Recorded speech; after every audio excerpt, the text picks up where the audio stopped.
பிதா குமாரன் பரிசுத்த ஆவியானவராகிய திரியேக தேவனுக்கு மகிமை உண்டாவதாக. கர்த்தருக்குள் அன்பானவர்களே, நாம் மீண்டுமாக இந்த இணைய வாயிலாக வேத பாடக்கூட்டத்திற்கு வருகை தந்திருக்கிற உங்களோரே ஆண்டவரை இயேசு கிறிஸ்து நாமத்தில் வாழ்த்தி வரவேற்கிறேன். நாம் பல மாதங்களாக வெளிப்படுத்தின விசேஷத்தை நாம் தியானித்து வந்தோம். கடந்த வாரத்தில் வெளிப்படுத்தின விசேஷத்தை நாம் வசனமாக நாம் தியானித்து நிறைவு செய்திருந்தோம். இன்றைக்கு அதனுடைய மீள்பார்வை. நாம் இதுவரை பல மாதங்களாக 22 அதிகாரங்களை நாம் பார்த்தோம். அந்த 22 அதிகாரங்களை மீண்டுமாக இரத்தின சுருக்கமாக நாம் என்ன சொல்லப்பட்டிருக்கிறது, அதில் என்ன இருக்கிறது என்பதை நாம் மீண்டுமாக பார்க்கும் பொழுது நீங்கள் இதுவரைக்கும் கேட்ட கற்றுக்கொண்டவைகளிலிருந்து உங்களுக்கு பிரயோஜனமுடையவளாக இருக்கும் என்று சொல்லி நான் கர்த்தருக்குள்ளே விசுவாசிக்கிறேன். கர்த்தர் கிருபை செய்வாராக. இந்த வெளிப்படுத்தின விசேஷத்தை நாம் மீண்டுமாக ஒரு மீள்பார்வை நாம் செய்ய இருக்கிறோம். இயேசு கிறிஸ்து முதலாவது வருகையிலே பெத்லகேமிலே வந்தபோது யூதர்கள் வரக்கூடிய மேசியா எப்படிப்பட்டவராக இருப்பார் என்று சொல்லி அவர்கள் ஒரு எதிர்பார்ப்பை வைத்திருந்தார்கள். அதாவது மேசியா மகிமையிலே ரோமர்களுடைய சர்வாதிகாரத்தை எல்லாம் முறியடித்து தன்னுடைய ராஜ்யத்தை எருசலேமிலே ஸ்தாபித்து அவர் ராஜாவாக ஆளுகை செய்வார். அதை தான் அவர்கள் எதிர்பார்த்தார்கள். சமாதான கர்த்தராய் வருவதை அவர்கள் எதிர்பார்க்கவில்லை, அங்கீகரிக்கவும் இல்லை. ஆனால் முதலாவது வருகையிலே தேவனுடைய திட்டம் ஒரு சமாதானக்காரனாய் வர வேண்டும் என்று சொல்லியும், அதே வேளையிலே அவர் மனிதருடைய பாவங்களுக்காக மரித்து அடக்கப்பட்டு உயிர்த்தெழும்ப வேண்டும் என்பது தேவனுடைய அநாதி தீர்மானமாக இருந்தது. அதை நாம் பிலிப்பியர் 2வது அதிகாரம் 5 முதல் 8 வரை உள்ள வசனங்களிலே நாம் பார்க்கலாம். அதை நான் வாசிக்கிறேன். கிறிஸ்து இயேசுவில் இந்த சிந்தை உங்களிலும் இருக்க கிடவது, அவர் தேவனுடைய ரூபமாயிருந்தும் தேவனுக்கு சமமாயிருப்பதை கொள்ளையாடின பொருளாக எண்ணாமல் தம்மை தாமே வறுமையாக்கி அடிமையின் ரூபம் எடுத்து மனுஷர் சாயலானார். அவர் மனுஷ ரூபமாய் காணப்பட்டு மரண பரியந்தம், அதாவது சிலுவையின் மரண பரியந்தமும் கீழ்ப்படிந்தவராகி தம்மை தாமே தாழ்த்தினார். ஆதலால் தேவன் எல்லாவற்றுக்கும் மேலாக அவரை உயர்த்தி என்று சொல்லி வருகிறது. முதலாவது வருகையிலே இது நடைபெற்றது. ஆனால் இயேசு கிறிஸ்து இப்படியே இருப்பார், இது மட்டும்தான் இயேசு கிறிஸ்துவை குறித்த பார்வையா என்று சொன்னால் இல்லை. யூதர்கள் எதிர்பார்த்தது அவர்களுடைய நாட்களில் நடைபெறவில்லை என்றாலும், இந்த வசனங்களில் சொல்லப்பட்டது 8 வரை உள்ள சொல்லப்பட்டவர்கள் முதலாவது நிறைவேற வேண்டி இருந்தபடினாலும் இயேசு கிறிஸ்து அவ்வளவு மட்டும்தான், இயேசு கிறிஸ்துவை குறித்த செய்தி அது மட்டும்தான் என்று ஆகிவிடாது. ஏனென்றால் 9வது வசனத்திலிருந்து படிக்கிறேன். தேவன் எல்லாவற்றுக்கும் மேலாக அவரை உயர்த்தி இயேசுவின் நாமத்தில் வானோர் பூதலத்தோர் பூமியின் கீழானோருடைய முழங்கால் யாவும் முடங்கும் படிக்கும் பிதாவாகிய தேவனுக்கு மகிமையாக இயேசு கிறிஸ்து கர்த்தர் என்று நாவுகள் யாவும் அறிக்கை பண்ணும்படிக்கும் எல்லா நாமத்திற்கும் மேலான நாமத்தை அவர் தந்தருளினார். இவைகள் எப்படி நிறைவேறும் என்று சொல்லக்கூடியதான் வெளிப்படுத்தின விசேஷம். இதில் முதலாவது சொல்லப்பட்டவைகள் 8வது வசனம் வரை உள்ள சொல்லப்பட்டவைகள் அவருடைய முதல் வருகையில் நிறைவேறினது நற்செய்தி நூல்களில் சொல்லப்பட்டிருக்கிறது. அவர் காட்டி கொடுக்கப்பட்டு மரித்து அடக்கம் பண்ணப்பட்டு அடுத்து உயிர்த்தெழுந்ததும் சொல்லப்பட்டிருக்கிறது. இயேசுவின் நாமத்தில் வானோர் பூதலத்தோர் பூமியின் கீழாருடைய முடங்கால் யாவும் முடங்கவும் படிக்கும் பிதாவாகி தேவனுக்கு மகிமையாக இயேசு கிறிஸ்து கர்த்தர் என்று நாவுகள் யாவும் அறிக்கை பண்ணும். இது எப்படி தேவன் நிறைவேற்றப் போகிறார் என்பதை வெளிப்படுத்தின விசேஷம் நமக்கு பதிவு செய்திருக்கிறது. இதை தான் நாம் பார்த்தோம். இந்த வெளிப்படுத்தின விசேஷம் என்றால் என்ன? வெளிப்படுத்தல் 22வது அதிகாரம் 8வது வசனத்தில் நாம் பார்த்தபடியே, அப்போஸ்தலனாகிய யோவானே இவைகளை கண்டும் கேட்டும் இருந்தேன். யோவானுக்கு வெளிப்படுத்தப்பட்டவைகள். யோவான் யார்? சகோதரர், ஊழியக்காரர் என்று சொல்லப்பட்டிருக்கிறது. வெளிப்படுத்தல் என்று சொல்லப்படுவது என்ன?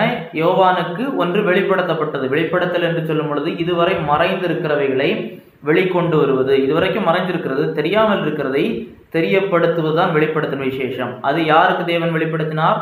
அப்போஸ்தலனாகிய யோவானுக்கு வெளிப்படுத்தினார். இயேசு கிறிஸ்துவை குறித்து அவர் மகிமையில் இருக்கிறார், அவர் எல்லாவற்றுக்கும் மேல உயர்த்தப்பட்டிருக்கிறார் என்று சொல்லப்பட்டிருக்கிறதை அது எங்கனம் இருக்கிறது என்று சொல்லக்கூடியது இந்த வெளிப்படுத்தின விசேஷம் நமக்கு அழகாக படம் பிடித்து காண்பிக்கிறது. வெளிப்படுத்தல் 1 துவங்கி நான் ஒரு புதிய கண்ணோட்டத்தில் பார்க்கிறோம். புதிய ஏற்பாட்டிலே சுவிசேஷ நூல்களிலே இயேசு கிறிஸ்து மரித்து அடக்கம் பண்ணப்பட்டு உயிர்த்தெழுந்தார், பரமேறினார் என்று சொல்லப்பட்டிருக்கிறது. அதையும் தாண்டி அவர் இப்பொழுது எப்படி இருக்கிறார், இனிமேல் என்ன செய்ய போகிறார் என்பதை இது மூலமாக தான் நாம் அறிந்து கொண்டோம். நாம் இவளை தியானித்த போது அறிந்து கொண்டோம். மட்டுமல்ல, இந்த உலகத்தினுடைய ஆட்சிகளுக்குரிய முடிவு இனிமேல் என்ன சம்பவிக்க போகிறது? தேவன் முன்னறிவித்திருக்கிறபடி தம்முடைய ராஜ்யத்தை உலகத்தில் எங்கன ஸ்தாபிக்க போகிறார், உலகத்தினுடைய ஆளுகைகளுக்கு எப்படி முடிவு கட்ட போகிறார், அந்தி கிறிஸ்து, சாத்தான், கள்ளதீர்க்கதரிசி இவைகள் எல்லாவற்றையும் நரகத்தில் அனுப்பிவிட்டு, அவருக்கு விரோதமாக இருக்கிறவர்களை, ரட்சிக்கப்படாதவர்களை, பாவிகளை நரகத்திற்கு அனுப்பிவிட்டு தம்முடைய ஆளுகையை அவர் எப்படி ஸ்தாபிக்க போகிறார் என்பதை இந்த வெளிப்படுத்தின விசேஷத்தில் அவர் முன்னறிவித்திருக்கிறார். ஆகையினாலே இது மிகவும் மகிழ்ச்சிக்குரியது. இந்த புத்தகத்தினுடைய ஆசிரியரை குறித்து நாம் முதலாவது பார்த்தோம். 4 முறை இந்த புத்தகத்திலே தன்னை யோவான் என்று சொல்லியிருக்கிறார். யோவானாகிய நான் என்று சொல்லி இந்த புத்தகத்திலே 4 முறை வருகிறது. இந்த யோவான் அப்போஸ்தலனாகிய யோவானாக தான் இருக்க வேண்டும். அதற்கான வாதங்களை பார்த்தோம். ஆதி சபை பிதாக்களும் சரி, இது ஏகமனதாக அப்போஸ்தலனாகிய யோவான் தான் இதை எழுதியிருக்க வேண்டும் என்று அங்கீகரிக்கப்பட்டும் இருக்கிறது. இந்த அப்போஸ்தலனாகிய யோவான் தான் இந்த வெளிப்பாட்டை பெற்றுக்கொள்ளுகிறார். கிபி 95 வாக்கிலே இருக்கும் என்று கருதப்படுகிறது. அந்த நாட்களிலே அப்போஸ்தலனாகிய யோவானை தவிர்த்த ஏனைய அப்போஸ்தலர் அனைவரும் இரத்த சாட்சிகளாக மரித்து விட்டார்கள். அவர் அப்போஸ்தலனாகிய யோவான் சுவிசேஷ நிமித்தம் நாடு கடத்தப்பட்டவராக அவர் சிறைவாசம் அனுபவித்துக் கொண்டிருக்கிறதான வேளையிலே அவருக்கு இந்த வெளிப்படுத்தல் வருகிறது. அவர் கைது செய்யப்பட்ட பொழுது சின்ன ஆசியாவில் இருக்கக்கூடிய 7 சபைகளை அவர் கண்காணிக்கக்கூடிய ஒரு மூப்பனாக இருந்தார். ஆகையினாலே அந்த சின்ன ஆசியா இருக்கக்கூடிய இன்றைய துருக்கி தேசம்தான் அன்றைக்கு சின்ன ஆசியா என்று சொல்லப்பட்டது. அந்த பகுதிகளிலே இருந்த சபைகள் மிகுந்த ஒடுக்குதலுக்கும் பிரச்சனைகளுக்கும் உள்ளானார்கள், மிகுந்த துயரத்தை அனுபவித்தார்கள். அப்படிப்பட்ட சூழ்நிலையிலே தான் இந்த வெளிப்படுத்துதல் யோவானுக்கு வருகிறது. வெளிப்பாடு கிடைக்கும் போது பிரதானமாக இந்த 7 சபைகளையும் இவர் மையமாக வைத்து எழுதுகிறார். அவர்களுக்கு 1வது அதிகாரம் இதனுடைய 4வது வசனத்தில் பார்க்கும் பொழுது ஆசியாவில் 7 சபைகளுக்கு எழுதுகிறதாவது என்று சொல்லி பார்க்கிறோம். அதற்கு பிறகு ஏனென்றால் அந்த சபைகளிலே பேசு சபையிலே ஒருவர் இரத்த சாட்சியாக மரித்தார் என்று நாம் அறிய முடிகிறது. இந்த 7 சபைகளுக்கும் அப்பேற்பட்ட மிகுந்த உபத்திரவத்தின் மத்தியிலே ஒரு நம்பிக்கையின் செய்தியை, உற்சாகத்தின் செய்தியை இங்கு யோவான் அறிவிக்கிறார். இவைகளெல்லாம் இந்த உபத்திரவம் நிரந்தரமானதல்ல, இந்த உபத்திரவம் முடிந்து போகக்கூடியது தான், இந்த உபத்திரவம் கடந்து போகக்கூடியது. கர்த்தர் நிச்சயமாக வருவார், தம்முடையவர்களை சேர்ப்பார் என்று சொல்லி அதுதான் இதனுடைய பிரதான நோக்கம். அந்த முதல் நூற்றாண்டு சபைக்கு இந்த நிருபத்தை பெற்ற 7 சபைகளுக்கு இதுதான் பிரயோஜனம் அளிக்கக்கூடியதாக இருந்தது. நாம் பார்த்தோம் இந்த புத்தகத்தினுடைய காலகட்டம் என்று சொல்லும் பொழுது சிலர் கிபி 64 நீரோவனுடைய உபத்திரவ காலகட்டத்தில் எழுதப்பட்டிருக்கும் என்று சொல்லுகிறார்கள்.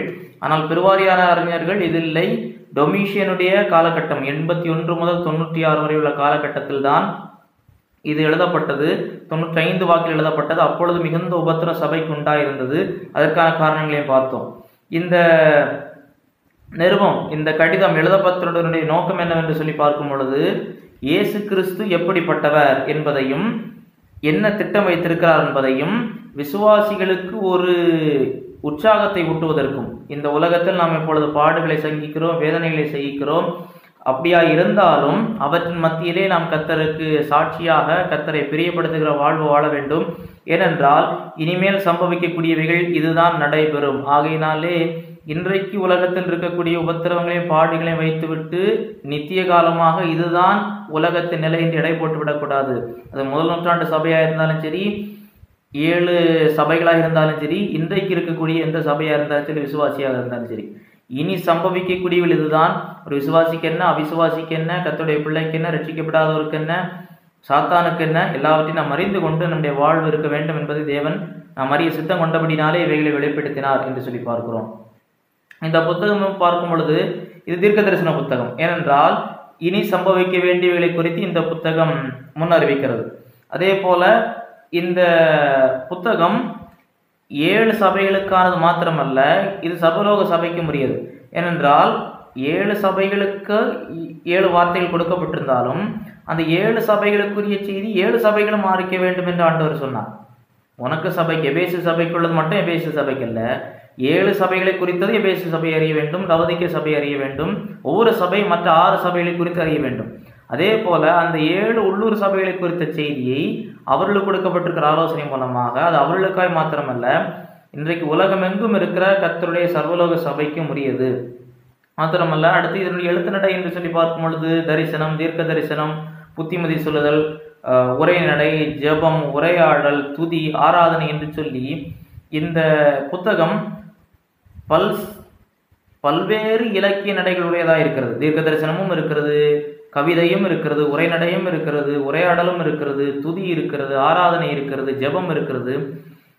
மட்டுமல்ல, இது தீர்க்க தரிசன வருங்கால அப்போகாலிப்டிக் என்று சொல்வார்கள், எழுத்து நடையிலே இருக்கிறது. தேவதூதர்களுடைய ஊழியம், தரிசனம், பிரபஞ்சத்தினுடைய மறுகட்டமைப்பு, நித்திய காரியங்கள், இதனுடைய எழுத்து நடை அப்போகாலிப்சிஸ், அதாவது இனி வரக்கூடியவைகளை குறித்து மையமாக வைத்திருக்கக்கூடிய எழுத்து நடை இருக்கிறது இந்த புத்தகத்தினுடைய அமைப்பு. அடுத்து இந்த புத்தகத்தினுடைய வியாக்கியானம் என்று சொல்லும் பொழுது இந்த புத்தகத்தை 4 நிலைகளிலே சபை சரித்திரத்திலே இதை வியாக்கியானப்படுத்துகிறார்கள். இந்த புத்தகத்தில் சொல்லப்பட்டிருக்கிற தரிசனங்கள், செய்தி, எழுத்துக்களை 4 நடைகளிலே வியாக்கியானம் செய்கிறார்கள். முதலாவது நம்ம 4ஐயும் பார்த்தோம். முதலாவது பிரிட்டரிசம் என்று சொல்லி பார்த்தோம். அதாவது இதில் சொல்லப்பட்டிருக்கிற தீர்க்க தரிசனங்கள் ஏறக்குறைய அனைத்து நிறைவேறிவிட்டது. 1வது நூற்றாண்டில் ரோமுடைய எருசலேமினுடைய அழிவோடு நிறைவேறிவிட்டது என்றும், சிலர் இல்லை கான்ஸ்டன்டைன் மன்னன் வருகிற வரைக்குள்ள சம்பவங்களை தான் வெளிப்படுத்தல் கூறுகிறது என்று சொல்கிறார்கள். சிலர் இயேசுவே வந்துவிட்டார் என்று துர்போதனை செய்கிறார்கள். ஆனால் பெருவாரியானவர் இதை சார்ந்தவர்கள் இயேசுடைய வருகையை தவிர மற்ற அனைத்தும் நடைபெற்று விட்டது என்று சொல்கிறார்கள். அல்கசார் ஒரு ஜெசுயிட் போதகர் தான் இதை முதலாவது பரப்பினார் என்று சொல்லி சொல்லப்படுகிறது. ஆனால் இந்த வியாக்கியானத்தில் உள்ள பிழைகளை நாம் அதிகமாக பார்த்தோம். இது வெளிப்படத்தில் உள்ள தீர்க்க தரிசன நடையை, வெளிப்படத்தின் விசேஷத்தில் சொல்லப்பட்டிருக்கிற தீர்க்க தரிசன நடை, அதனுடைய நிறைவேறக்கூடிய சம்பவங்களை அது வேறு முதல் நூற்றாண்டோடு உருவகப்படுத்தி அதனுடைய உண்மையான அர்த்தத்தை மழுங்க செய்ய முயற்சிக்கிறது. இந்த வியாக்கியானம் தவறு. ஏனென்றால் இயேசு கிறிஸ்து இன்னும் வரவில்லை, சபை இன்னும் எடுத்துக்கொள்ளப்படவில்லை, உபத்திரவ காலத்தில் நாம் இல்லை, அதற்குரிய எந்த சம்பவங்களும் நடைபெறவில்லை, இவற்றையெல்லாம் நடந்தாயிற்று என்று சொல்லக்கூடியது அது பிழையான வியாக்கியானம். 2வது ஹிஸ்டாரிக்கல் அப்ரோச், அதாவது முதல் நூற்றாண்டில் துவங்கினதிலிருந்து இன்று வரைக்கும் வெளிப்படுத்தும் விசேஷம் ஒவ்வொரு காலங்களையும் சொல்லுகிறது. குறிப்பாக இவர்கள் 7 சபைகளுக்குரிய செய்திகளை 7 சபையின் யுகங்கள் என்று சொல்வார்கள். ஆதி சபை, எபேசு சபையின் காலகட்டம், அடுத்து ஒவ்வொரு சபையாக சொல்லி இன்றைக்கு லவோதிக்கியா சபையின் காலகட்டத்தில் இருக்கிறோம் என்று சொல்லுவார்கள். அவர்கள் உலகத்தில் உள்ள ஒவ்வொரு முக்கியமான சம்பவங்களையும் வெளிப்படத்தில் உள்ள சம்பவங்களோடு தொடர்புபடுத்த முயற்சித்திருக்கிறார்கள். ரோமனுடைய படையெடுப்பு, ரோமனுடைய வீழ்ச்சி, கத்தோலிக்க சபையினுடைய எழுகை, பல போப்புகள், இஸ்லாமுடைய வருகை, குருசேடு யுத்தங்கள், பிரெஞ்சு ரெவல்யூஷன், இப்படி ஒவ்வொரு உலக யுத்தங்கள், இப்படி சரித்திரத்தில் எது எதெல்லாம் முக்கியமாக நடந்திருக்கிறதோ அவைகள் வெளிப்படத்தில் இங்கு இருக்கிறது, அங்கு இருக்கிறது, அந்த முத்திரை தான் இது போப்பை குறித்து தான் சொல்லப்பட்டிருக்கிறது என்று சொல்லுவார்கள். ஆனால் வேதாகமும் இதை தான் சொல்லுகிறதா என்று பார்க்கும்பொழுது இவைகளை சொல்லவில்லை. அது எழுத்தின்படியான வியாக்கியானத்தை அவர்கள் மறுத்துவிட்டு அவர்களுக்கு தோன்றுகிறபடி இது இதை தான் குறிக்கும் என்று சொல்லி பேசுகிறார்கள். இதுவும் பிழையானது. 3வது ஐடியலிஸ்ட் வியாக்கியானம் என்று சொல்லி பார்த்தோம். அதாவது எக்காலத்திற்கும் பொருத்தமாக இருக்கும் என்று சொல்லி வியாக்கியானிக்கிறவர்கள். அதாவது இதில் சொல்லப்பட்டிருக்கிற தீர்க்க தரிசனங்கள் ஒன்றும் ஒரு குறிப்பிட்ட காலத்தில் நடக்கும் குறிப்பிட்ட சம்பவத்தை குறிப்பிடுவதாக இல்லாமல் இதில் சொல்லப்பட்டிருக்கிறவர்களே பொதுவாக எல்லா காலத்திற்கும் பொருந்தும். அதாவது தீமைக்கும் நன்மைக்கும் யுத்தம் நடைபெற்று கொண்டே இருக்கும், நல்லவர்களுக்கும் தீவர்களுக்கு இடையில போராட்டம் இருக்கும், சாத்தானுக்கு தேவனுக்கு இடையிலும் இருக்கும், கடைசியில் தேவன் வெற்றி பெறுவார். இது எல்லா காலத்திற்கும் பொருந்தும் என்று கொள்ளக்கூடிய செய்தி. அகஸ்டின் என்று சொல்லக்கூடிய சபை அவர் இறையியலாளர் தான் இப்பொழுதே நாம் 1000 ஆண்டு ஆளுகையில் இருக்கிறோம் என்று சொல்லக்கூடிய செய்திகளை எல்லாம் கொண்டு வந்ததாக கூறப்பட்டுள்ளது. ஆனால் இதில் பிரச்சனை என்னவென்று சொன்னால், இதனும் எழுத்தின்படியாக தீர்க்க தரிசன நடை, இனி சம்பவிப்பவைகள் எப்பொழுது நடைபெறும் என்று எழுத்தின்படியாக குறிப்பிடப்பட்டவர்களை இது மறுத்துவிட்டு அதனுடைய பிரயோகம், இப்படிப்பட்ட பிரச்சனைகள் காலத்தில் இருந்தாலும் நம் கர்த்தருக்கு பயந்திருக்க வேண்டும் என்று சொல்ல வெறுமனே ஒரு பிரயோகத்தை எடுத்துவிட்டு அது கூறப்பட்டதன் நோக்கத்தை மறுத்து விடுகிறது. 4வது இனிமேல் சம்பவிக்கக்கூடியது என்கிறக்குள்ளே வியாக்கியானம். இதில் சொல்லப்பட்டிருக்கிறது குறிப்பாக வெளிப்படத்தில் 4 துவங்கி வெளிப்படத்தில் 22 வரை சொல்லப்பட்டிருக்கிற சம்பவங்கள் அனைத்தும் இனிமேல், அதாவது சபை எடுத்துக்கொள்ளப்பட்டதற்கு பிறகுதான் இவைகள் நடைபெறும். அதாவது சபை எடுத்துக்கொள்ளப்படுதல், அந்தி கிறிஸ்துவனுடைய வருகை, 7 ஆண்டு உபத்திரவ காலம், அந்த உபத்திரவ காலத்திலே அந்தி கிறிஸ்துவனுடைய சாத்தானுடைய செயல்பாடுகள், அதே வேளையில் பரலோகத்திலிருந்து வரக்கூடிய 18 நியாய தீர்ப்புகள், இயேசு கிறிஸ்துவனுடைய பகிரங்க வருகை, சாத்தான் கட்டப்படுதல், அந்தி கிறிஸ்து கள்ள தீர்க்கதரிசி அக்கினிக்கடலுக்கு அனுப்பப்படுதல், 1000 ஆண்டு ஆளுகை, அடுத்ததாக வெள்ளை சிங்காசனம், நித்தியம், புதிய வானம், புதிய பூமி, புதிய எருசலேம், இவைகள் அனைத்தும் இனிமேல் தான் நடக்கப் போகிறது. அது எங்கிருந்து துவங்கும்? சபை எடுத்துக்கொள்ளப்படுதல் இருந்து தான் துவங்கும். அது இன்னும் துவங்கவில்லை என்று சொல்லி நாம் பார்த்தோம். அதிலும் சபை எடுத்துக்கொள்ளப்படுதலை குறித்து இருக்கிற பல்வேறு நிலைப்பாடுகள், உபத்திரத்துக்கு முன் எடுக்கப்படும் என்ற நிலைப்பாடு, உபத்திரத்துக்கு மத்தியில் எடுக்கப்படுகிற நிலைப்பாடு, உபத்திரத்துக்கு பின் எடுக்கப்படும் நிலைப்பாடு, இந்த மூன்றையும் பார்த்தோம்.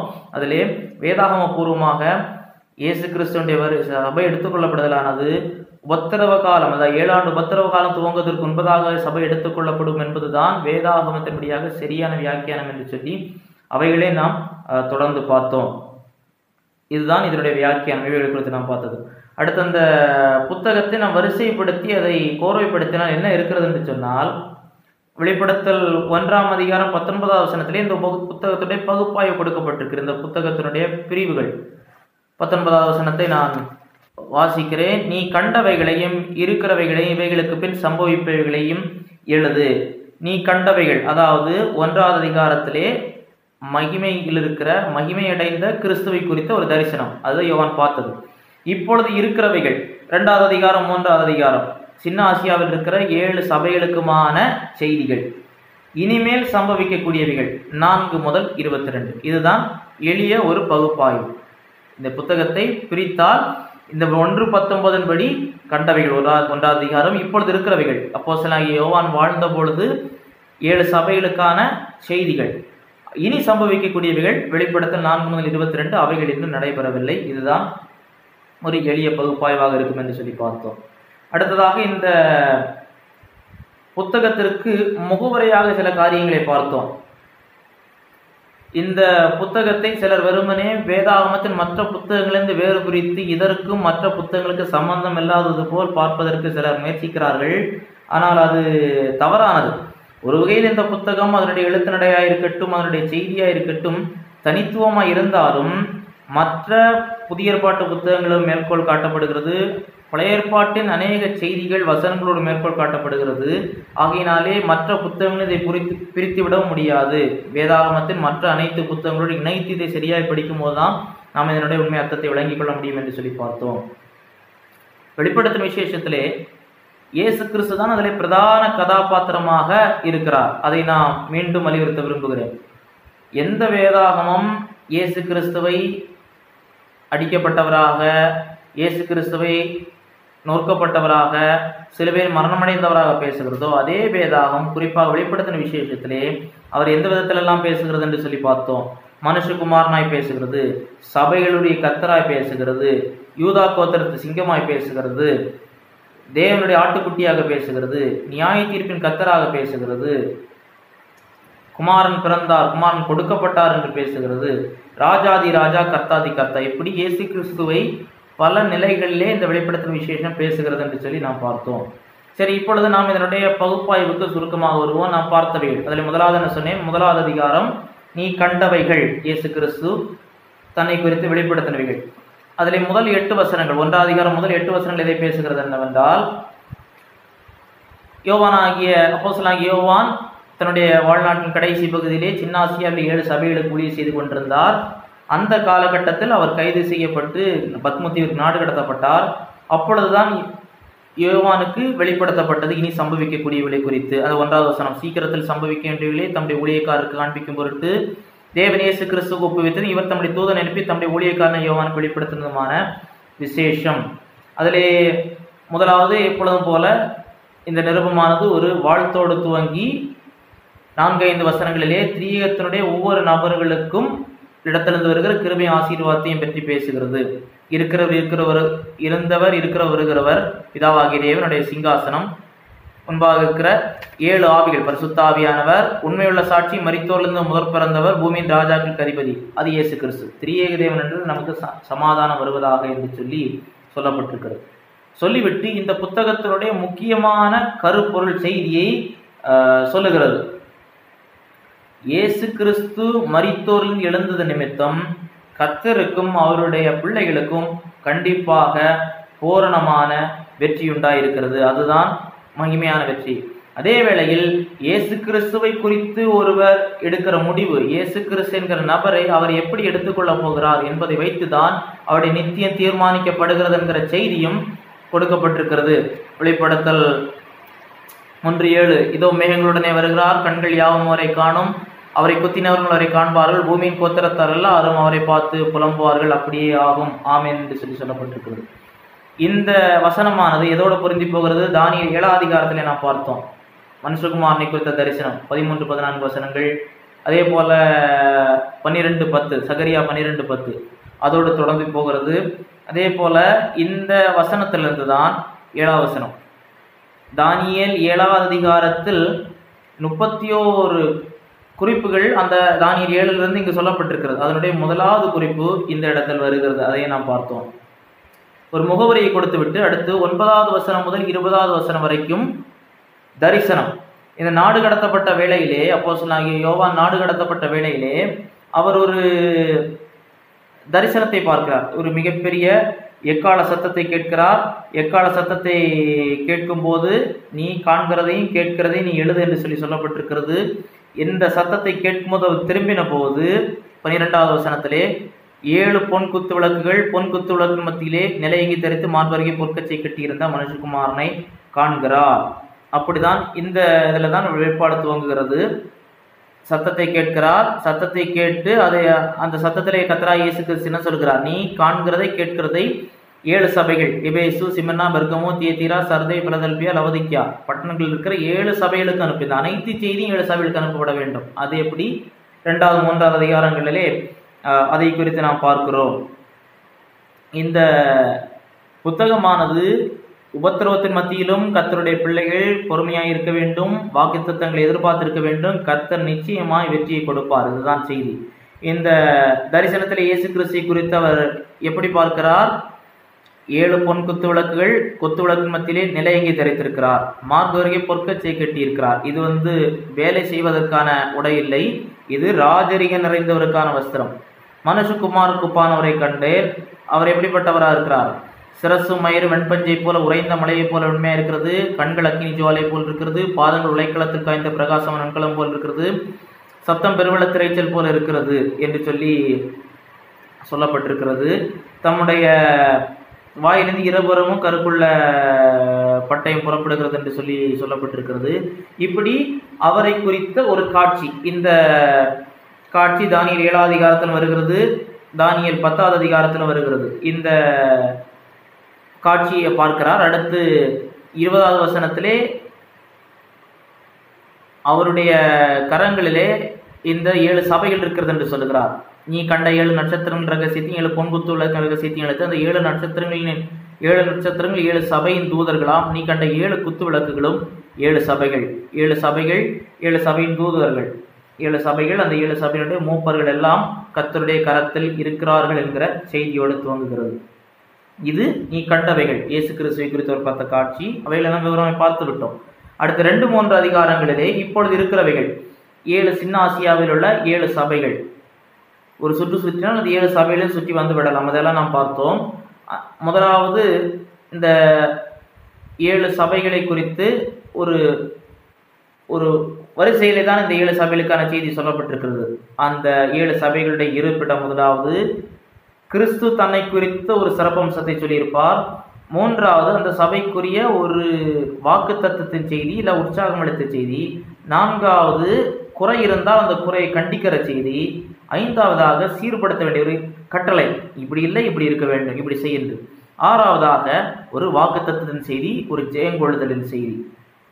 இந்த 7 சபையின் செய்திகள் இது 7 காலகட்டங்களை குறிப்பதில்லை. ஆனால் இந்த 7 சபைகளில் நடைபெற்ற செயல்களும் இன்றைக்குரிய சபைகளில் இருக்கிறது. ஒன்றில் ஒரு சபையில் உள்ளது இங்கே இருக்கும், இது இல்லை என்றால் அது இருக்கும். ஆகையினாலே இந்த 7 சபைகளுக்கு கொடுக்கப்பட்ட ஆலோசனைகள் நமக்கு பொருத்தமாக இருக்கிறது. தேவனுடைய ஒரு மதிப்பெண் அட்டை 7 சபைகளை குறித்து பார்க்கும்போது அது கூட ஒரு மதிப்பெண் அட்டை தான் இருக்கிறது. இன்றைக்குள்ள சபைகள் தனிப்பட்ட விசுவாசிக்கும் ஆண்டவர் ஒரு மதிப்பெண் அட்டையை வைத்திருக்கிற அதை நாம் பார்த்தோம். முதலாவது எபேசு சபை. எபேசு சபையிலே ஆண்டவர் மெச்சிக்கொள்ளக்கூடிய அநேக நற்கிரியைகள் இருந்தது. என்றாலும் ஆதி அன்பை இழந்தது. ஆகையினாலே அந்த ஆதி அன்பிற்கு திரும்ப வேண்டும், சாட்சியை இருக்க வேண்டும் என்கிற ஆலோசனை. முதல் 7 வசனங்கள். 2வது சபை சிபிரனா 8 முதல் 11. இந்த சபைக்கு ஆண்டவர் எந்த விதத்திலும் ஒரு குற்றச்சாட்டையோ குறையோ சொல்லவில்லை. ஆனால் அவர்கள் மரண பரியந்த உண்மையாக இருக்க வேண்டும் என்று ஆண்டவர் தொடர்ந்து அவர்களை உற்சாகப்படுத்தக்கூடிய ஒரு செய்தி. 3வது பெர்கமு சபையின் செய்தி. அவர்கள் சபைக்குள்ளே துர்போதனை வந்து அவர்களை வேசித்தன பாவத்திற்கும் விக்கிரக ஆராதனைக்கும் நடத்தி இருக்கிறது. அதுல இருந்து மனம் திரும்ப வேண்டும், இல்லாவிட்டால் தண்டிக்கப்படுவார்கள் என்கிற செய்தி. 4வது தியத்திரா சபை 2வது அதிகாரம் 18-19 வசனங்கள். இதுக்கு ஒரு நீண்ட செய்தி ஆண்டவர் கொடுக்கிறார். என்றாலும் இதிலே இவர்களும் சரீரத்தை கெடுக்கக்கூடிய பாவம் இவர்களுக்குள் சபைக்குள் புகுந்து விட்டது, உபதேச பிழையம் வந்து விட்டது, திருந்த வேண்டும் என்கிற செய்தி. அடுத்து 3வது அதிகாரம் 1 முதல் 6 வரை உள்ள வசனங்களே சர்தை சபைக்கான செய்தி. இந்த சர்தை சபைக்கு நன்மையாக சொல்ல வேண்டிய எந்த காரியம் ஆண்டவர் சொல்லவில்லை. இந்த சர்தை சபை ஒரு உச்சியில் இருந்தது, ஆனால் அவர்களுடைய பெருமை அவர்களை இன்றைக்கு கீழே கொண்டு வந்திருக்கிறது. அவர்கள் அதிலிருந்து விழுந்த இடத்திலிருந்து எழுந்து கர்த்தரை நோக்கி பார்க்க வேண்டும். அடுத்ததாக பிலதெல்பியா சபை 7வது வசனம் முதல் 13வது வசனம் வரைக்கும். சர்தை சிமிர்னா சபையை போல இந்த சபை எந்த ஒரு கடிந்து கொள்ளுதலையும் பெறவில்லை. அவர்கள் கொஞ்சம் விடமுறையுள்ளவர்களாக இருந்தாலும் அவர்கள் கர்த்தருக்காய் நின்றார்கள். அப்போ ஒரு வாக்குத்தத்தம் 3:10 கொடுக்கப்படுகிறது. மகா உபத்திரவ காலத்திற்குள் நீங்கள் சபையானது பிரவேசிக்காது என்று சொல்லக்கூடிய வாக்குத்தத்தம் கொடுக்கப்படுகிறது. கடைசியாக லவோதிக்கியா சபை. இந்த லவோதிக்கியா சபைக்கு ஆண்டவர் எந்த நன்மையான காரியத்தையும் சொல்லவில்லை. நீ அனலும் இல்லை குளிரும் இல்லை, நீ அனலாக குளிராக இருந்தால் நலமாயிருக்கும். அது அந்த பட்டணத்தினுடைய பின்னணியோடு ஒப்பிட்டு பேசினேன். அந்த பட்டணத்திற்கு சுயமாக தண்ணீர் வசதி இல்லை. ஒரு பக்கம் வெந்நீர் ஊற்றிலிருந்து தண்ணீர் வந்தது, இன்னொரு பக்கம் குளிர்ந்த நீர் ஊற்றிலிருந்து தண்ணீர் கொண்டு வந்தார்கள். ஆனால் வந்து சேர்ந்த பொழுது அழுக்குகளால் நிறைந்திருந்தது, அதை பருக முடியாமல் போனது. அதே ஆண்டவர் ஒப்பிட்டு இந்த சபைக்கு ஆலோசனை சொல்லுகிறார். அவர்கள் அதை சீர்படுத்தவில்லை என்று சொன்னால் வாந்தி பண்ணி போடுவேன் என்று சொல்லக்கூடியது. என்னாலும் எல்லா சபைகளிலும் கர்த்தருக்கு உண்மையாக இருக்கக்கூடியவர்கள் உண்டு, ஜெயம் கொள்ளுகிறவர்கள் உண்டு. அவர்களுக்கு கர்த்தர் வாக்கு தத்தத்தையும் நித்தியத்திற்கான ஆசீர்வாதங்களையும் வாக்களித்தார். இந்த 7 சபைகளுக்குரிய காரியங்கள் இன்றைக்குள்ள சபைகளிலும் இருக்கிறது. இதில் கர்த்தர் மெச்சிக்கொள்ளக்கூடியவைகள் என்றால் சந்தோஷப்பட வேண்டும், தொடர்ந்து உண்மையாக இருக்க வேண்டும். சீர்படுத்த வேண்டியவைகள் என்றால் சீர்படுத்த வேண்டும். பாலாமுடைய உபதேசம், நிக்கோலமஸ்தருடைய உபதேசம், எசபேலுடைய உபதேசம், எசபேலுடைய ஆளுகையில் இருக்கக்கூடிய சபைகள், இப்பேற்பட்டவைகளை குறித்தெல்லாம் நாம் அதிகமாக பார்த்தோம். சபையின் விசுவாசிகளாகிய நாம், உள்ளூர் சபையின் விசுவாசிகளாகிய நாம், நம்மை குறித்த ஒரு மதிப்பெண்ணட்டை ஆண்டவர் வைத்திருக்கிறார். இதில் முக்கியமாக நான் பார்த்தது, கர்த்தர் முதலாவது அவருடைய குறைகளை சொல்லாமல் மெச்சிக்கொள்ள வேண்டியதை முதலாவது மெச்சிக்கொள்ளுகிறார். அடுத்து அவர்களுடைய குறைகளை சொல்லி அவருடைய நோக்கம் இவர்கள் திருந்த வேண்டும், கர்த்தருக்குள் சீர்பட வேண்டும். நமக்கும் இப்படி ஒன்று இருக்கிறது, நாம் சரியாக இருக்க வேண்டுகிறோமா என்பதை வேத வசனத்தில் வெளிச்சத்திலே கர்த்தருடைய ஆவியானவர் நமக்கு அதை காண்பிக்கும் போது சரிப்படுத்த வேண்டும். அடுத்து 4வது அதிகாரம் முதல் 22வது அதிகாரம் வரைக்கும் இனி சம்பவிக்கக்கூடியவைகள் என்று சொல்லி பார்த்தோம். இந்த இனி சம்பவிக்கக்கூடியவர்கள் பார்க்கும் பொழுது 4 முதல் 22 சபையை குறித்த எந்த செய்தியும் இல்லை. 2வது அதிகாரம் 3வது அதிகாரத்திலே சபை குறித்த, சபை என்றால் எக்கலேசியா, விசேஷித்த நோக்கத்திற்காக பிரித்தெடுக்கப்பட்ட கூட்டம், அந்த கூட்டத்தை குறித்து பார்த்தோம். பெந்தேகோஸ்தே நாளில் இந்த சபையை ஆண்டவர் வாக்களித்தபடி, நான் என் சபையை கட்டுவேன் என்று வாக்களித்தபடி சபையை ஸ்தாபித்தார். அது கர்த்தராகிய இயேசு கிறிஸ்து மத்திய வானிலிருந்து எடுத்துக்கொள்ளப்படுகிற வரைக்கும் இருக்கும். 4 முதல் 22 வரைக்கும் இந்த சபையை, அதாவது 4 முதல் 18 வரைக்கும் இந்த சபையை குறித்து இல்லை. 19வது அதிகாரத்திலே இயேசு கிறிஸ்து திரும்ப வரும்போதுதான் சபை திரும்ப நாம் பார்க்க முடிகிறது. இடையிலே பரலோகத்தில் இருக்கிறது, பூமியிலே இல்லை. ஆகையினாலே 3க்கும் 4க்கும் இடையிலே கர்த்தருடைய சபை எடுக்கப்பட்டிருக்க வேண்டும் என்று சொல்லி நாம் பார்த்தோம். இது எங்கே சொல்லப்பட்டிருக்கிறது? 1 தெசலோனிக்கேயர் 4வது அதிகாரம் 13 முதல் 18, 1 கொரிந்தியர் 15வது அதிகாரம் 51, 52 வசனங்களை நாம் இவர்களோடு ஒப்பிட்டு பார்த்தோம். அதிலே 4 முதல் 19 வரைக்கும் சபை எடுத்துக்கொள்ளப்பட்ட பிறகு வர இருக்கிற 7 ஆண்டு உபத்திரவ காலத்தை குறித்து பார்த்தோம். அதிலே 4வது அதிகாரம் 5வது அதிகாரத்தை முதலாவது பார்த்தோம். 4வது அதிகாரம் இதை சொல்லுகிறது, சிருஷ்டிகராகிய தேவன் சிருஷ்டிக்கப்பட்டவைகளால் தேவதூதர்களால் மனிதர்களால் சூழப்பட்டிருக்கிறதையும், தேவதூதர்களால் அவர் பரிசுத்தர் பரிசுத்தர் என்றும் அவர் நீதி உள்ளவர் சத்தியபரன் போற்றப்பட்டு கொண்டிருக்கிறதையும் பார்த்தோம். 5வது அதிகாரத்திலே இயேசு கிறிஸ்துவை குறித்த வெளிப்பாட்டை நாம் பார்த்தோம். அவர் கிறிஸ்து, தேவனுடைய ஆட்டுக்குட்டி, யூதா கோத்திரத்து ராஜசிங்கம், நியாயாதிபதி, நீதியுள்ளவர், அவர் ஜெயங்கொண்டிருக்கிறபடினாலே இனிமேல் அவர் தான் இந்த உபத்திரவ காலத்திலே முத்திரைகள், இந்த நியாய தீர்ப்புகளை நிறைவேற்றி தன்னுடைய ஆட்சியை ஸ்தாபிக்க போகிறார் என்று பார்த்தோம். இந்த 4-5 அதிகாரங்களிலே 5 அதிகாரத்திலே தான் நாம் இந்த 24 மூப்பர்களை குறித்து பார்த்தோம். இது எடுத்துக்கொள்ளப்பட்ட சபையை குறித்து குறிப்பிடுவதாக இருக்கக்கூடியது என்று சொல்லி பார்த்தோம். இயேசு கிறிஸ்து இந்த முத்திரைகள் எல்லாம் உடைக்கும் போது நாம் பரலோகத்திலே இருப்போம் என்கிற நல்ல நிச்சயத்தையும் பார்த்தோம். 6வது அதிகாரத்திற்கு வரும் பொழுது இந்த உபத்திரவ காலம் துவங்குகிறது. இயேசு கிறிஸ்து ஒன்றாக முத்திரைகளை உடைக்கிறார். 7 முத்திரைகள் இருக்கிறது. அந்த 6 முதல் 18 வரைக்கும் நியாய தீர்ப்புகள், முதலாவது முத்திரைகள், அடுத்து எக்காலங்கள், அடுத்து கோப கலசங்கள் என்கிற வரிசையில் வருகிறது. இன்றைக்கு இந்த முத்திரைகள் உடைக்கப்படவில்லை, சபை எடுத்துக்கொள்ளப்பட்ட பிறகுதான் இவைகள் துவங்கும் என்று சொல்லி பார்த்தோம். 6வது அதிகாரத்திலே 6 முத்திரைகள் உடைக்கப்படுகிறது. முதல் 4 முத்திரைகள் உடைக்கப்படும் பொழுது 4 குதிரைகள் வருவதாக நமக்கு பார்க்கிறோம்.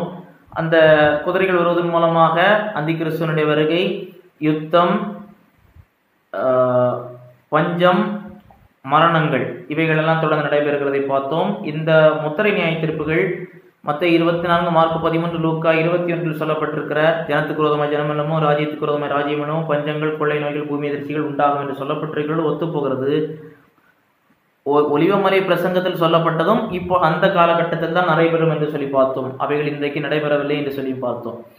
4 முத்திரைகள் நடைபெறும் உடைக்கப்படும் போதே பூமியின் கார்பங்கில் உள்ளவர் மரித்து போவார்கள் என்று பார்த்தோம். அடுத்ததாக 5ஆம் முத்திரைகள் உடைக்கப்படும் பொழுது அந்த உபத்திரவ காலத்தில் இரத்த சாட்சியை மறிக்கக்கூடியவர்கள், அதாவது அந்த உபத்திரவ காலத்தில் ரட்சிக்கப்பட்டு சபை எடுத்துக்கொள்ளப்பட்டு ரட்சிக்கப்பட்டது நிமித்தம், கிறிஸ்துவுக்கு சாட்சியை இருப்பது நிமித்தம், தேவசனத்து நிமித்தம் இரத்த சாட்சியில் கொல்லப்படுவார்கள். அவர்களுடைய ஆத்துமாக்கள் பலிபீட தண்டைக்கு வரும். ஆண்டவர்களுக்கு கொஞ்சம் பொறுமையா இருக்க சொல்லுகிறார். ஏனென்றால் அந்த இரத்த சாட்சி தொகை உபத்திரவ காலத்தின் முடிவில் தான் நிறைவேறும். அப்பொழுது அவர்களை உயிரோடு எழுப்புவேன், அவருடைய ஜெபத்திற்கான பதிலை கேட்பேன், பாவிகளை தண்டிப்பேன் என்று வாக்குத்தத்தம் கொடுக்கிறார். 6வது முத்திரை உடைக்கப்படும் பொழுது பூமியிலே ஒரு மிகப்பெரிய இயற்கை மாறுதல் உண்டாகிறது. பூமியின் குடிகள் எல்லாம் முடிவு வந்து விட்டதோ என்று சொல்லி அலறுகிறார்கள். ஆனால் வேதனைகளுக்கு அதுதான் ஆரம்பம். ஏனென்றால் இப்பதான் தொடங்கி இருக்கிறது. மத்தேயு ஒலிவமலை பிரசங்கத்தில் இயேசு சொன்னது போல, ஜனத்துக்கு விரோதமாய் ஜனங்களும், ராஜ்யத்துக்கு விரோதமான ராஜ்யம், பஞ்சம், கொள்ளை நோய், பூமி எதிர்ச்சிகள் இவைகள் வேதனைகளுக்கு ஆரம்பம். அதுதான் வேதனைக்கு ஆரம்பம். அடுத்து 7வது அதிகாரத்துல முதலாவது இடைவெளியை பார்க்கிறோம். 6வது முத்திரைக்கும் 7வது முத்திரைக்குமான இடைவெளியை பார்க்கிறோம். 6:17 ஒரு கேள்வி கேட்கப்படும். யார் நிலை நிற்கக்கூடும் என்கிற ஒரு கேள்வி. அந்த கேள்விக்கான பதில் தான் 7வது அதிகாரம். யாரை குறித்து சொல்லப்பட்டிருக்கிறது? இஸ்ரவேலின் 12 கோத்திரங்களிலிருந்து ஆண்டவர் விசேஷித்த ஊழியத்திற்காக பிரித்தெடுக்கக்கூடிய சாட்சிகள் 1,44,000 பேரையும், அதே போல 7வது அதிகாரம் 9வது வசனத்தில் பார்க்கிறோம். சகல ஜாதிகள், கோத்திரம், ஜனங்கள், பாஷைக்காலந்து வந்ததும் ஒருவர் எண்ணக்கூடாதமான திரள் கூட்டமாகிய ஜனங்கள் வெள்ளை அங்கிகளை தரித்து தங்கள் கைகளில் குருத்தோலைகளை பிடித்து சிங்காசனத்துக்கு முன்பா ஆட்டுக்குட்டியை நிற்க கண்டேன். பூமியின் எல்லா தேசங்கள், எல்லா மொழியிலிருந்தும் இரத்த சாட்சிகளை மறித்து வரக்கூடிய கணக்கற்ற ஜனங்களை குறித்து சாட்சி. இவர்கள் நிலை நிற்பார்கள். ஒருவேளை பூமியிலே இவர்கள் உபத்திரவ காலத்தில் கொல்லப்பட்டாலும் கர்த்தருடைய ராஜ்யத்தில் வந்து நிற்பார்கள் என்று சொல்லக்கூடிய செய்தி. ஆண்டவருடைய இரக்கம் யூதர்களுக்கும் புறஜாதிகளுக்கும் அந்த 7 ஆண்டுகளில் கடைசியான ஒரு இரக்கம் கொடுக்கப்படுகிறது என்று சொல்லி பார்த்தோம். 8வது அதிகாரத்திலே 7வது முத்திரை உடைக்கப்படுவதோடு அடுத்த எக்கால நியாய தீர்ப்புகள். 8வது அதிகாரம் 1 முதல் 7 எக்காலங்கள். 11வது அதிகாரம் 19வது வசனம் வரைக்கும் நாம் பார்த்தோம். எக்கால நியாய தீர்ப்புகள் வருகிறது. 8வது அதிகாரம் 9வது 4 அதிகாரங்கள். 4 அதிகாரங்களில் அந்த எக்கால நியாய தீர்ப்புகளை குறித்து சொல்லப்பட்டிருக்கிறது. நாம் பார்த்தோம் ஏற்கனவே. நியாய தீர்ப்புகள் கூட கூட அதனுடைய வீரியத்தன்மையும் பயங்கரங்களும் கூடும். முத்திரை நியாய தீர்ப்புகளை விட எக்கால நியாய தீர்ப்புகள் அதனுடைய அழிவுகள், நாசங்களிலே அதிகமாக இருக்கும். எக்கால நியாய தீர்ப்புகளை விட கோப கலச நியாய தீர்ப்புகள் அழிவுகள் பயங்கரமாக இருக்கும் என்று சொல்லி பார்த்தோம். அந்தபடி முத்திரை நியாய தீர்ப்புகளை விட எக்கால நியாய தீர்ப்புகளிலே அழிவுகள் பயங்கரமாக இருக்கிறது. அதிலே முதல் 4 எக்காலங்கள் இயற்கையின் மீது நேரடியாய் மனிதர்களை தாக்கவில்லை, இயற்கை, சமுத்திரம் போன்றவைகளை பாதிப்பு ஏற்படுத்தினது. கடைசி 3 எக்காலங்கள் நேரடியாக மனுக்குலத்தை தாக்கினது என்று சொல்லி பார்த்தோம். அப்படி தாக்கின பிறகும் ஜனங்கள் மனம் திரும்பவில்லை. ஒரு வேதனைக்குரிய ஒரு செய்தியை பார்த்தோம். 9வது அதிகாரம் 20வது வசனத்திலே, அந்த வாதைகளால் கொல்லப்படாத மற்ற மனுஷர்கள் பேய்களையும் பொன், வெள்ளி, செம்பு, கல்மரம் இவைகளால் செய்யப்பட்டவைகளாயும் காணவும் கேட்கவும் நடக்கவும் மாட்டாதவர்கள் இருக்கிற விக்கிரங்களையும் வணங்காதபடி தங்கள் கைகளின் கிரியைகளை விட்டு மனம் திரும்பவும் இல்லை, தங்கள் கொலைபாதங்களையும் தங்கள் சூனியங்களையும் தங்கள் வேசித்தனங்களையும் தங்கள் களவுகளையும் விட்டு மனம் திரும்பவில்லை என்கிற ஒரு வேதனைக்குரிய ஒரு துக்கத்திற்குரிய செய்தி பதிவு செய்யப்பட்டிருக்கிறது. ஆண்டவர் நீதி உள்ளவர், அந்த நீதியை செய்கிறார் என்று சொல்லப்பட்டிருக்கிற செய்தி. இது ஒரு பக்கம் நடைபெற்றுக் கொண்டிருக்கும் போது 11வது அதிகாரத்திலே தேவனுடைய ஆலயம் அளவிடப்படுகிறது என்று சொல்லி பார்த்தோம். ஆகையினாலே இப்பொழுது கிபி 70 எருசலேம் இருந்த ஆலயம் இடித்து தரைமட்டமாக்கப்பட்டது. இன்று வரைக்கும் ஆலயம் இல்லை. ஆகையினாலே அந்தி கிறிஸ்து வருவதற்கு முன்பதாக அந்த ஆலயம் கட்டப்பட்டிருக்க வேண்டும். இல்லாவிட்டால் அந்தி கிறிஸ்துவினால் அந்த ஆலயம் மீண்டும் கட்டப்படும் என்று சொல்லி நாம் பார்க்கிறோம். அந்த ஆலயத்தை தான் அளவிடப்பட்டிருக்கிறது. அன்றைக்கு தேவன் 2 சாட்சிகளை எழுப்புவார். அவருடைய ஊழியத்தை குறித்து சொல்லப்பட்டிருக்கிறது. அவர்களால் அந்தி கிறிஸ்துவினால் கொல்லப்படுவார்கள் என்றும் அவருடைய உடல்கள் எருசலேமிலே கிடக்கும். 3.5 நாளுக்கு பின்பு தேவனிடத்தில் ஜீவாவை பிரவேசித்து கால் ஊன்றி நின்றார்கள். அவர்களை தேவன் பரலோகத்துக்கு எடுத்துக் கொள்வார். அவருடைய ஊழியத்தை குறித்து சொல்லப்பட்டிருக்கிறது. அடுத்து திரும்ப 7வது தூதன் எக்காலம் ஊதினான். உலகத்தின் ராஜ்யங்கள் கர்த்தருடையவைகள் ஆயின. அதாவது கர்த்தருடைய ராஜ்யமாக போகிறது என்கிற முன்னறிவிப்பு கொடுக்கப்படுகிறது. அடுத்த ஒரு வெற்றியின் செய்தி 17, 18, 19 இருந்தவர் இருக்கிறவர்களுமாகிய கர்த்தர் உம்மை ஸ்தோத்தரிக்கிற நீரே ராஜ்யபாரம் பண்ணுகிறீர் என்று சொல்லக்கூடிய செய்தி சொல்லப்பட்டிருக்கிறது. ஒரு பாடல் பாடப்படுகிறது. அடுத்ததாக 12 முதல் 14 வரைக்கும் அடுத்த ஒரு இடைவெளி. இந்த இடைவெளியிலே முக்கியமான சில காரியங்களை நாம் பார்த்தோம்.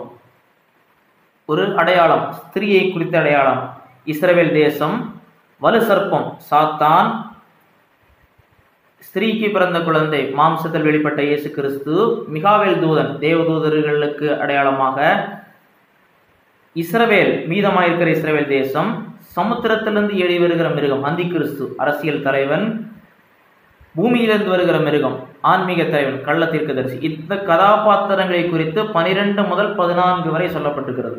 பூமியிலே இவர்கள் தான் முக்கிய கதாபாத்திரங்கள் இருக்க போகிறார்கள். ஒன்று எழுத்தின்படியான இஸ்ரவேல் தேசம், புறஜாதிகள். அந்த புறஜாதிகள் இஸ்ரவேலிருந்து ரட்சிக்கப்படக்கூடிய ரட்சிக்கப்படாத கூடியவர்கள், மீட்கப்படுவர்கள் மீட்கப்படாத இவர்களை குறித்தும் பேசுகிறது. அதே வேளையில் ஆவிக்குரிய ஜீவராசிகள் என்று பேசும் பொழுது தேவதூதர்கள் மிகாவேலின் தலைமையின் கீழே, அடுத்ததாக அசுத்தாவிகள் மிருகத்தின் கீழ், அதாவது சாத்தானின் வலு சர்ப்பத்தின் கீழே, அடுத்து அவனால் எழுப்பப்பட போகிற 2 கதாபாத்திரங்கள் அந்தி கிறிஸ்து கள்ள தீர்க்கதரிசி. இவர்கள் இருவரும் மனிதர்கள் தான். ஆனால் இவர்கள் முழுவதுமே தங்களை சாத்தானுக்கு விற்று போட்டவர்கள். இவர்கள் எப்படி அதிகாரத்திற்கு வருவார்கள்? சாத்தான் தன்னுடைய முழு அதிகாரத்தையும் பூமியிலே அவன் தள்ளப்படும் பொழுது நாம் பார்த்தோம். 12ஆம் அதிகாரத்திலே வானத்தில் யுத்தம் உண்டாகும் போது அவன் தள்ளப்படுவான். தள்ளப்பட்ட பிறகு அவன் பூமிக்கு வந்து அந்தி கிறிஸ்துவுக்கு தன் அதிகாரம் முழுவதையும் கொடுப்பான். இந்த சம்பவங்கள் எல்லாம் எப்படி நடைபெறும் என்று சொல்லி பார்த்தோம். அந்தி கிறிஸ்துடைய செயல்பாடுகள், சாத்தானுடைய செயல்பாடுகள், இஸ்ரவேல் தேசத்திற்கு தேவன் வைத்திருக்கிற பராமரிப்பு போன்றவைகள், தேவதூதருடைய பணிகளை குறித்து 12 முதல் 14 அதிகாரம் பேசுகிறது. அடுத்து 15, 16 அதிகாரங்களிலே திரும்ப கோபக்கலச நியாய தீர்ப்புகள் 13, 14 சொல்லப்பட்டு விட்டு 15 ஒன்று சொல்லுகிறது. பின்பு வானத்தில் பெரிதும் ஆச்சரியமான வேறொரு அடையாளமாகிய கடைசியான 7 வாதைகளை விட 7 தூதரை கண்டேன். அவைகளால் தேவனுடைய கோபம் முடிகிறது. இந்த 7 கோபக்கலசங்கள் ஊற்றப்படுவதோடு தேவனுடைய கோபாக்கினை 7 ஆண்டு உபத்திரவ காலம் முடிவடைந்து இயேசு கிறிஸ்துவினுடைய வருகை நடைபெறும். இந்த கோபக்கலசங்கள் மற்ற 2 விதமான நியாய தீர்ப்புகள், அதாவது முத்திரை நியாய தீர்ப்புகள் எக்கால நியாய தீர்ப்புகளை விட கொடியதாக இருக்கும், வீரியம் கூடினதாக இருக்கும். எப்படி எகிப்தின் மீது 10 வாதைகள் ஊற்றப்பட்டதோ அதே போல கோபக்கலச நியாய தீர்ப்புகள் ஊற்றப்படும். இந்த 7 விதமான நியாய தீர்ப்புகள் எப்படி ஊற்றப்படுகிறது என்று சொல்லி நாம் பார்த்தோம். 1ஆம் தூதன் கலசத்தில் பூமியின் மேல் ஊற்றினான். மிருகத்தையும் சொரூபத்தையும் வணங்குள்ள மனுஷர்கள் கூடிய புண்ணுண்டாயிற்று. 2ஆம் தூதன் சமுத்திரத்தில் ஊற்றினான். செத்தவனுடைய இரத்தம் போலாயிற்று. சமுத்திர பிராணிகள் மாண்டு போயின. 3ஆம் தூதன் கலசத்தில் உள்ள நீரூற்றுகளிலும் ஊற்றினான், இரத்தமாயின. 4ஆம் தூதன் சூரியன் மேல் ஊற்றினான், தீயினால் தைக்கும்படி அதிகாரம் கொடுக்கப்பட்டது. 5ஆம் தூதன் கலசத்தில் உள்ளவரை மிருகத்தினுடைய சிங்காசனம் மேல் ஊற்றினான், அதன் ராஜ்யம் இருளடைந்தது. 6ஆம் தூதன் ஐபிராத் நதியில ஊற்றினான். அர்மகேதன் யுத்தத்துக்கு ஆயத்தமாக்கும்படிபடி அந்த தண்ணீரின் தண்ணீர் வற்றி போயிற்று. 7ஆம் தூதன் ஆகாயத்தில் ஊற்றினான், பரலோகத்திலிருந்து ஆயிற்று என்று சொல்லக்கூடிய சத்தம் உண்டானது. இப்படியாக இந்த 7 முத்திரை நியாய தீர்ப்புகள், 7 எக்கால நியாய தீர்ப்புகள், 7 கோபக்கலச நியாய தீர்ப்புகளிலே 18 நியாய தீர்ப்புகள் 7 முத்திரைகளிலே 6 முத்திரை 6 நியாய தீர்ப்புகள். 7வது முத்திரை அது 7 எக்காலங்களுக்கு போகிறது. 7வது எக்காலம் 7 கோபக்கலசங்களுக்கு போகிறது. 7 கோபக்கலசங்களிலே 6 நியாய தீர்ப்பு. 7ஆம் தூதன் ஆகாயத்தில் ஊற்றின போது ஆயிற்று என்று சொல்லக்கூடிய ஒரு சத்தம் கேட்கப்பட்டது. அப்படி கேட்கப்பட்டது பூமி எதிர்ந்தது. ஒரு 18 நியாய தீர்ப்புகள் இதுவரைக்கும் வந்திருக்கிறது. இந்த 18 நியாய தீர்ப்புகளும் உபத்திரவ காலத்திலே நடைபெறும். அதிலே சில நியாய தீர்ப்புகள் நாம் பார்த்தோம். வெளிப்படுத்தல் 15:16 மிருகத்தின் முத்திரையை தரித்தவர்களும் சொரூபத்தை வணங்குறவளுமாகிய மனுஷர்களுக்கு கொள்ளாத கொடிய புண்ணுண்டாயிற்று. சில நியாய தீர்ப்புகள் நேரடியாக ரட்சிக்கப்படாத பாவிகளுக்கு மேல் வரும். சில நியாய தீர்ப்புகள் பொதுவாக பூமியில் நடைபெறுவதனாலே அவைகள் அன்றைக்கு இருக்கக்கூடிய உபத்திரவகால சாட்சிகளும் அது வேதனை ஏற்படுத்தும். என்றாலும் கர்த்தர் அந்த நாட்களை குறைத்திருக்கிறார். இல்லாவிட்டால் ஒருவராயிலும் தப்பி போவதில்லை. அடுத்து 17-18 அதிகாரங்களிலே 2ஆம் வருகைக்கு முன்பதாக அடுத்த ஒரு இடைவெளியான ஒரு செய்தி சொல்லப்படுகிறது. என்ன செய்தி? பாபிலோன் அன்றைக்கு இருக்கக்கூடிய மத அமைப்பு, பாபிலோன் என்று பெயர் சூட்டப்பட்டிருக்கிறது, அது தன்னை தேவனுக்கு விரோதமாக உயர்த்தினபடினாலும், அதே போல இன்னொரு பக்கத்தில் ஒரு பக்கம் மதத்தை கையில் எடுத்திருக்கிறது, இன்னொரு பக்கம் பொருளாதாரத்தையும் அரசியலையும் தன் கையில் எடுத்துக்கொண்டு தன்னை தேவனுக்கு முன்பதாக எப்படி இதுவரைக்கும் ராஜ்யம் உயர்த்தி வந்தது, மதம், பொருளாதாரம், அரசியல், இந்த 3ஐ அடிப்படையாக வைத்துதான் உலகம் செயல்பட்டு கொண்டிருக்கிறது. ஒருவர் தன் மதத்தை கையில் எடுத்து விட்டார், எக்கனாமி பொருளாதாரத்தை கையில் எடுத்து விட்டார், பொலிட்டிக்ஸ், இந்த 3 ஒருத்தருக்கு கையில் போயிட்டுன்னு சொன்னால் மொத்த உலகம் வந்துட்டு. இருந்தாலும் அந்த மொத்த உலகமும் பொருளாதாரம், அரசியல், மதம், இந்த 3ஐயும் அன்றைக்கு பிசாசு, கள்ளத்தீர்க்கதரிசி, அந்திகிறிஸ்து எப்படி கையில் எடுத்து செய்ய போகிறார். இதுவரைக்கும் உலகத்தின் ராஜ்யங்களிலே செய்திருக்கிறார்கள். இது அதனுடைய முழு வடிவமாக செய்யப்பட போகிறார் என்பதையும், அதை தேவன் எப்படி அளிப்பார் என்பதையும் இந்த 17-18 அதிகாரங்களிலே நாம் பார்த்தோம்.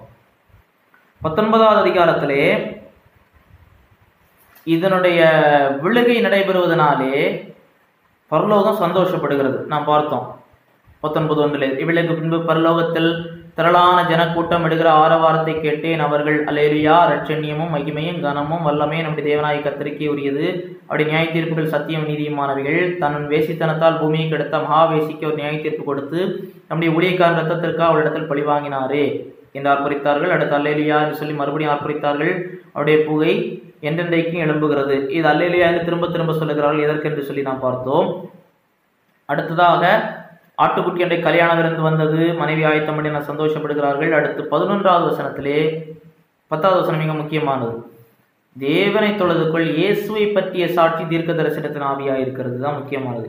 இயேசுவை பற்றின சாட்சி, இந்த முழு புத்தகமும் இயேசு கிறிஸ்துவை பற்றினது.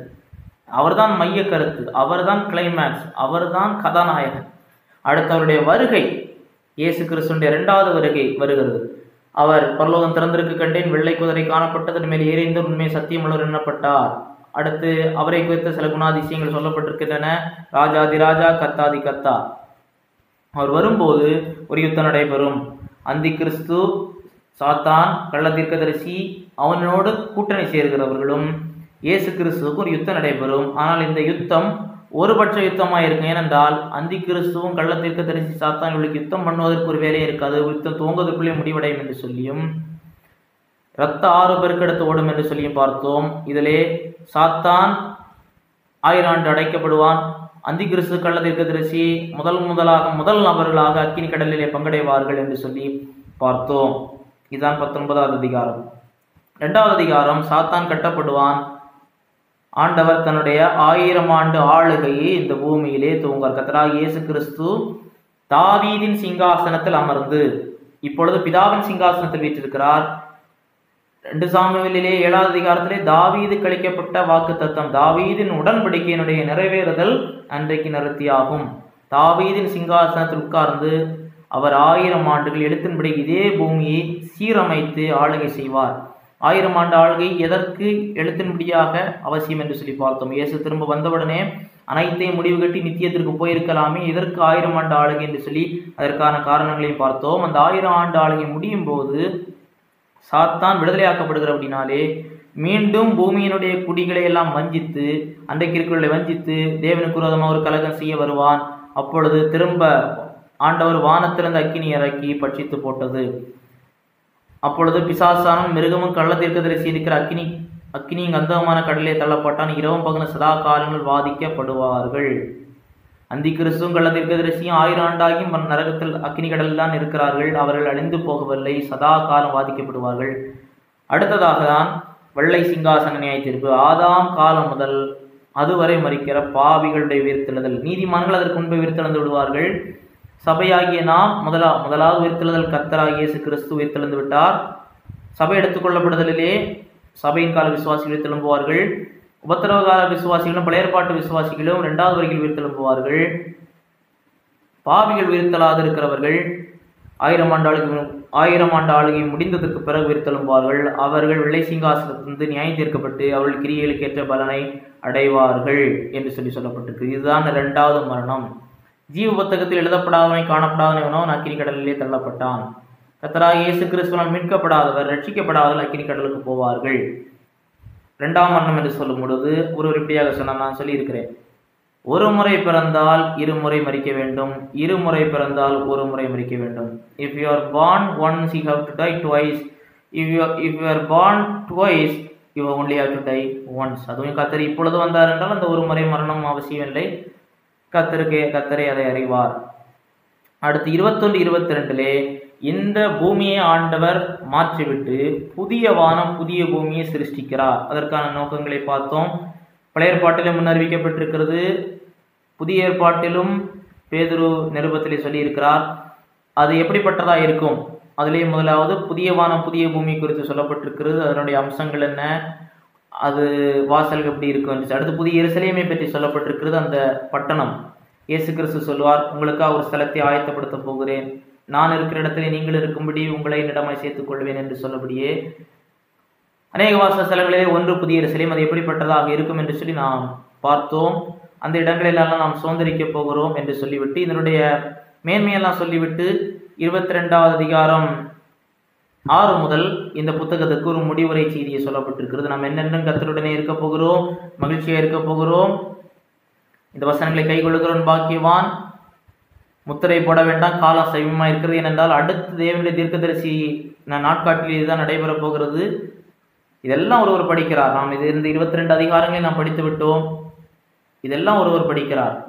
இன்றைக்கு யார் ராஜாதி ராஜாவாக இருக்கிறார், கர்த்தாதி கர்த்தாவாக இருக்கிறார், அனைத்திற்கும் மேலானவர் இருக்கிறார் என்பதை படிக்கிறார்.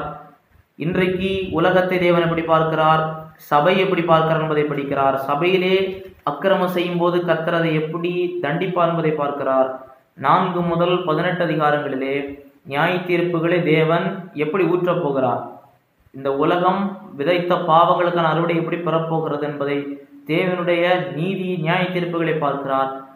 இயேசு கிறிஸ்து தான் ராஜாதி ராஜா, திரியேக தேவனுடைய ஆளுகை தான் நித்திய நித்தியமா இருக்க போகிறது. இதெல்லாம் ஒருவர் பார்த்துட்டு இன்னும் அநியாயம் செய்யறேன், இன்னும் அநியாயம் செய், இதெல்லாம் அறிந்த பிறகும் உனக்கு துணிகரம் வருகிறது என்றால் அநியாயம் செய், அக்கிரம செய்கிறாய் அக்கிரம செய், இல்லை நம்ம சுத்தமாக வேண்டும், கர்த்தருக்கு சாட்சியை வாழ வேண்டும் என்று விரும்புகிறவர்கள் அதிலே முன்னேறட்டும்.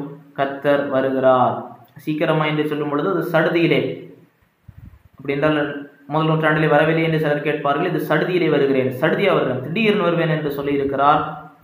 வரும் பொழுது அவர் அளிக்கக்கூடிய பலன் வருகிறது. அடுத்தவர்களை நித்தியத்தன்மை குறித்து பேசுகிறார். யார் வரமாட்டார்கள் என்று சொல்லி பேசுகிறார். ஒரு கடைசியாக ஒரு அழைப்பு கொடுக்கப்படுகிறது. ஆவியும் மணவாட்டியும் வா என்கிறார்கள், கேட்கிறவரும் வா என்பானாக. இதை நாம் கேட்கிறோம், படித்திருக்கிறோம். நாமும் ஒரு அழைப்பை கொடுக்க வேண்டும், ரட்சிக்கப்படாத அழைப்பை கொடுக்க வேண்டும். விருப்பமாயிருக்கிறவன், தாகமாயிருக்கிறவன் உலக்கடவன், ஆத்தும தாகமாயிருக்கிற உலக்கடவன், விருப்பம் உள்ளவன் ஜீவ தண்ணீரை இலவசமாய் வாங்கி கொள்ள கடவன். இதற்கு மேல கூட்டக்கூடாது. அதான் சரி. அவிசுவாசிகள் கூட்டுவார்கள், இதில் இருக்கிறது இல்லை என்று சொல்வார்கள், நடக்காது என்று சொல்வார்கள். நடக்காது என்று சொல்லுகிறவர்கள் மேல் தேவனுடைய வாதை வரும். இதில் இல்லாததை சொல்லுகிறவன் தேவனுடைய வாதை வரும். சாட்சியா இருக்கிறவர் மெய்யாகவே வருகிறேன் என்று சொல்லுகிறார். கர்த்தாவே சீக்கிரமாய் வாரும் என்று சொல்லி நாம் சொல்ல வேண்டும். இவைகளை எதிர்பார்க்க வேண்டும். நம்முடைய வாழ்வு இதை அடிப்படையை வைத்து அமைய வேண்டும். கர்த்தர் வருகிறார், அவருடைய ஆட்சி வரப்போகிறது என்கிற அடிப்படையை வைத்து அமைய வேண்டும். நம்முடைய ஜெபம் என்னவாக இருக்க வேண்டும்? மெய்யாகவே நான் சீக்கிரமாய் வருகிறேன், ஆமேன், கர்த்தராகிய இயேசுவே வாரும். இந்த புத்தகத்தில் நாம் படித்தவற்றிலே வேதாகம் வல்லுநர்களுக்குள்ளதாக சரி, கிறிஸ்தவர்களுக்குள்ளதாக சரி, இதனுடைய வரிசையிலே உபத்திரவ காலத்தினுடைய சம்பவங்கள் வரிசையில் சரி, ஒரு குறிப்பிட்ட சம்பவம் இது இதைத்தான் குறிப்பிடுகிறதா என்று சரி, அதற்குள்ளே சில வித்தியாசங்கள் இருந்தாலும் கண்டிப்பாக நடக்கும் என்பதுதான் நம்முடைய பிரதான நம்பிக்கையாக இருக்க வேண்டும். கர்த்தர் வருவார். அதனுடைய வரிசை பட்டியல் வேதாகமத்தின் வெளிச்சத்திலே அதனுடைய வியாக்கியானத்திலே எது சரியானது என்று பார்த்தாலும் நாம் பிரதானമായി நம்ப வேண்டியது, விசுவாசிக்க வேண்டியது, கர்த்தர் வருவார், அவருக்கு முன்பதாக நாம் நிற்க வேண்டும், அவருடைய ஆளுகை வருகிறது. இதுதான் ப்ளூ பிரிண்ட். சரித்திரம் நமக்கு தெரிந்து விட்டது, இனிமேல் நடக்கக்கூடிய தெரிந்து விட்டது. நம்முடைய வாழ்க்கை எப்படி இருக்க வேண்டும்? ஒரு வசனத்தோடு நான் முடிக்கிறேன். வெளிப்படுத்தல் 1வது அதிகாரம் 3வது வசனம். இந்த தீர்க்க தரிசன வசனங்களை வாசிக்கிறவர்கள், கேட்கிறவர்கள், எழுதியிருக்கலை கை கொள்ளுகிறவர்கள் பாக்கியவான்கள். வேதாகமத்தில் வேறு எந்த புத்தகத்திலும் வாசிக்கிறவனுக்கும் பாக்கியம், கேட்கிறவன் கை கொள்ளுகிறவர்கள் பாக்கியம் என்று முப்பரிமாண ஆசீர்வாதம் ஒரு புத்தகத்திற்கு கொடுக்கப்படவில்லை. இதை வாசிக்கிறவர்களுக்கே பாக்கியம் என்று சொல்லி ஒரு மேன்மையான வாக்குத்தத்தம் கொடுக்கப்பட்டிருக்கிறது. நாம் இதை தள்ளி போடுவதற்கல்ல, இதை நாம் பார்த்திருக்கிறோம். இதுதான் இதனுடைய மேல் பார்வை. எதற்கு? மகிமையடைந்திருக்கிற கிறிஸ்துவை குறித்த ஒரு தெளிவான அறிவும் விசுவாசம் இருக்க வேண்டும். நம்முடைய வாழ்வு நித்தியத்தை அடிப்படையாக வைத்து நம்முடைய காரியங்களை திட்டமிட வேண்டும், இந்த பூமிக்குரியவைகளை வைத்து அல்ல என்று சொல்லி பார்ப்போம். கர்த்தருக்கு சித்தமால் வருகிற வாரத்திலே இதை குறித்து இருக்கிற கேள்விகள், இந்த வெளிப்படத்தில் இருக்கக்கூடிய சம்பவங்களை வைத்து அநேக விதமாக சிலர் சொல்லுகிறார்கள். குறிப்பாக இப்பொழுதே முத்திரைகள் உடைக்கப்பட்டது, கோபக்கலசம் ஊற்றப்பட்டு விட்டது, கொரோனா தான் இது, இல்லாவிட்டால் பயோசிப்பு தான் முத்திரை என்று சொல்லி நான் கேள்விப்பட்டவைகளை வைத்து சொல்லுகிறேன். அவைகளை குறித்து சில முக்கியமான கேள்விகளை வைத்து இது எதை குறிப்பிடுகிறது அதை குறித்த தெளிவுகளை பார்ப்போம். கர்த்தர் உங்களை ஆசீர்வதிப்பார்.